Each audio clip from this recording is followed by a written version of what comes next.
Salve saudara-saudariku yang terkasih dalam Kristus. Kita bertemu dalam renungan harian Katolik hari Senin tanggal 11 Maret 2024. Injil bagi kita hari ini diambil dari Yohanes 4 ayat 43 sampai 54. Saudara-saudari yang terkasih,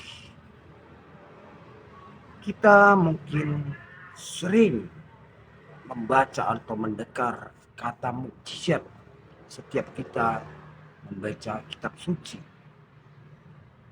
Dan mukjizat ini adalah sungguh-sungguh karya Allah, karya surgawi.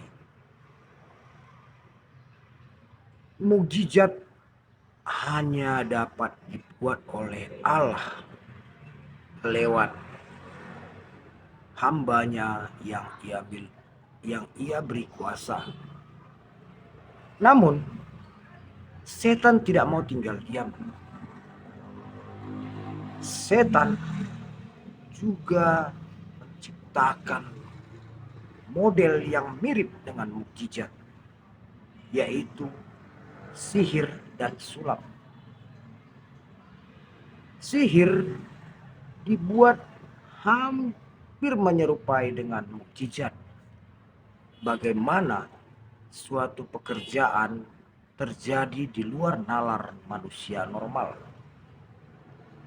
Sehingga saudara-saudara yang terkasih, kita sebagai umat Allah harus semakin mendekatkan diri kepada Allah untuk dapat memahami yang mana mukjizat, yang mana sihir, yang mana berasal dari Allah dan yang mana berasal dari si jahat. Saudara-saudara yang terkasih dalam Kristus, di dalam Injil hari ini, Yesus datang ke Galilea, disambut oleh umat di sana. Dan ada seorang pegawai istana yang anaknya sedang sakit parah.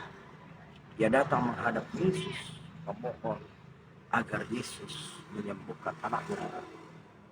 Yesus berkata kepada pegawai istana itu, "Anakmu hidup." Setelah itu pegawai istana pulang, dan di perjalanan ia ditemui dan mengatakan bahwa anaknya telah sembuh. Pegawai istana itu bertanya, "Kapan anakku sembuh?" Dan mereka mengatakan, "Kemarin jam sekian." Pegawai istana itu teringat. Di saat itulah Yesus mengatakan, "Pulanglah, anakmu sembuh." Ini adalah mukjizat yang dibuat Yesus kepada pegawai istana itu. Anak pegawai istana itu tidak ada di bawah untuk bertemu Yesus. Tapi kuasa Yesus melampaui batas waktu dan jarak. Kuasa Yesus yang adalah berasal dari surga dapat menembus sampai ke tempatnya tanpa salah alamat. Iman dari pegawai istana itu mengundang Yesus membuat mukjizat. Inilah yang disebut dengan mukjizat, kuasa dari surga, kuasa dari Allah yang melakukan pekerjaan di luar nalar manusia, namun dapat terjadi dengan sempurna. Nah, saudara-saudari yang terkasih, di dalam kehidupan sehari-hari kita sering melihat bagaimana para ahli-ahli sihir, para dukun yang membuat suatu sihir yang seakan-akan mukjizat. Namun tak jarang umat Allah malah mempercayai sihir itu dan mengakui sihir itu sebagai suatu mukjizat. Ini adalah suatu kelalaian iman kita. Kita sudah buta karena kebutuhan. Kita tidak lagi dapat membedakan manakah karya setan dan mana karya Allah. Kita mengagung-agungkan karya para dukun dan kita akui sebagai karya Allah. Namun karya Allah tetap karya Allah. dan karya si jahat tetap karya si jahat.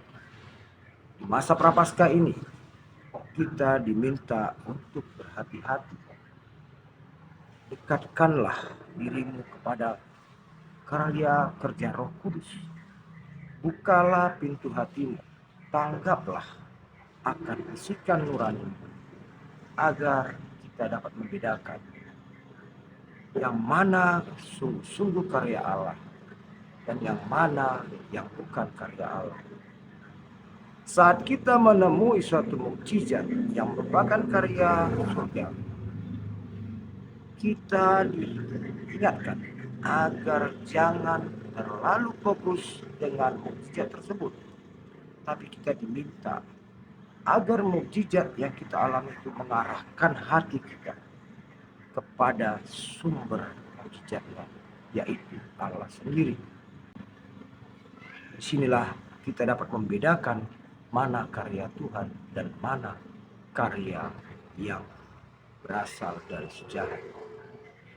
Bila karya itu berasal dari si jahat, tentu karya itu tidak akan membawa kita kepada Allah. Tapi saat karya itu berasal dari Allah, kita akan diarahkan untuk bersyukur, untuk memuliakan Tuhan sebagai sumber dari mukjizat tersebut. Semoga di masa prapaskah ini kita dapat semakin melatih diri untuk lebih mengenal Allah lewat karya-karya yang diberikan Allah dalam kehidupan kita.